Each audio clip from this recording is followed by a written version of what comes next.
Assalamualaikum warahmatullahi wabarakatuh. Perkenalkan, nama saya Reja Febriansyah. Saya dari kelas A dengan NIM 6114-23004 dari Prodi Agroteknologi. Di sini saya akan menjelaskan tentang proses terjadinya siklus Krebs pada tumbuhan. Baiklah teman-teman, kita mulai dari pengertian proses siklus Krebs. Siklus Krebs ditemukan oleh Hans Adolf Krebs, seorang dokter atau ahli biokimia berkewarganegaraan Jerman. Siklus Krebs disebut juga dengan siklus asam sitrat atau kadang disebut siklus asam trikarbosilat. Siklus Krebs adalah serangkaian reaksi dalam matriks mitokondria yang mengoksidasi gugus asetil-CoA menjadi CO2 dan mereduksi koenzim yang mengalami reoksidasi melalui rantai transport elektron yang dihubungkan dengan pembentukan ATP. Selanjutnya, ini merupakan gambar seluruh tahapan dari siklus Krebs.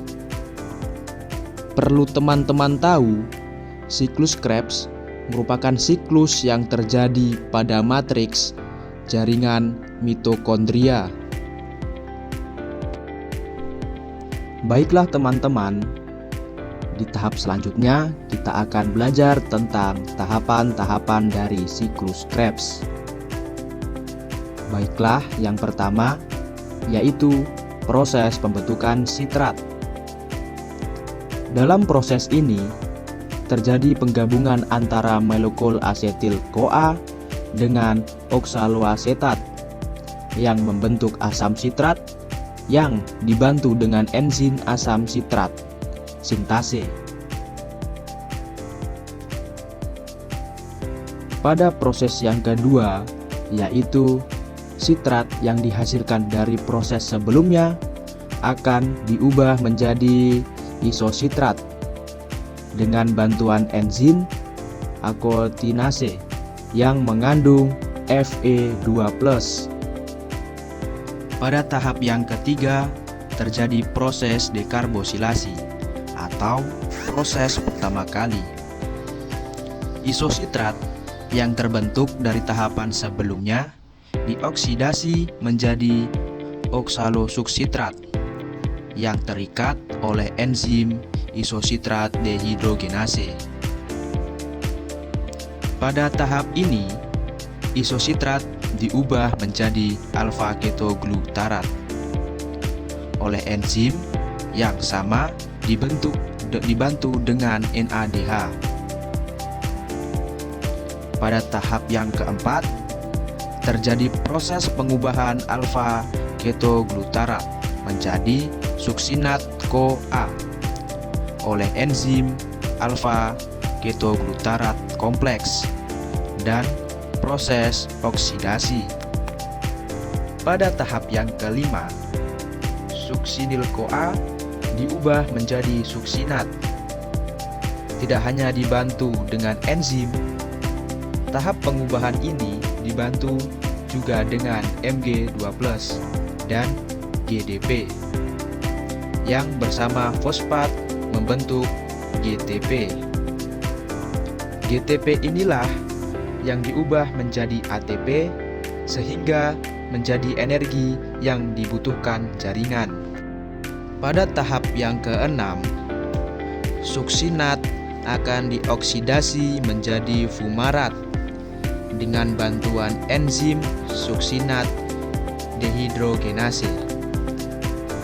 Pada tahap yang ketujuh adalah proses hidrasi.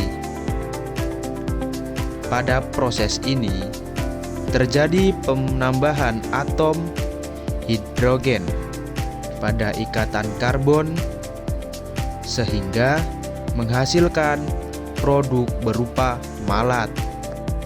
Pada proses tahapan yang terakhir atau proses ke-8, malat dioksidasi untuk menghasilkan oksaloasetat dengan bantuan enzim malat dehidragenase. Kemudian, oksaloasetat akan menambahkan asetil-CoA sehingga siklus Krebs akan terus-menerus terjadi. Tidak hanya itu, dalam tahap ini juga berupa NADH.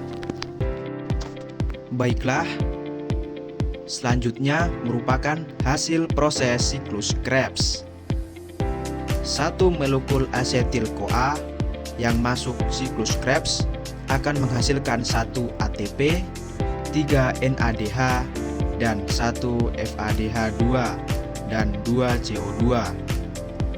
Karena 1 molekul glukosa akan diubah menjadi 2 asetil-CoA, maka 1 molekul glukosa yang menjalani siklus Krebs akan menghasilkan 2 ATP, 6 NADH, 2 FADH2, dan 4 CO2.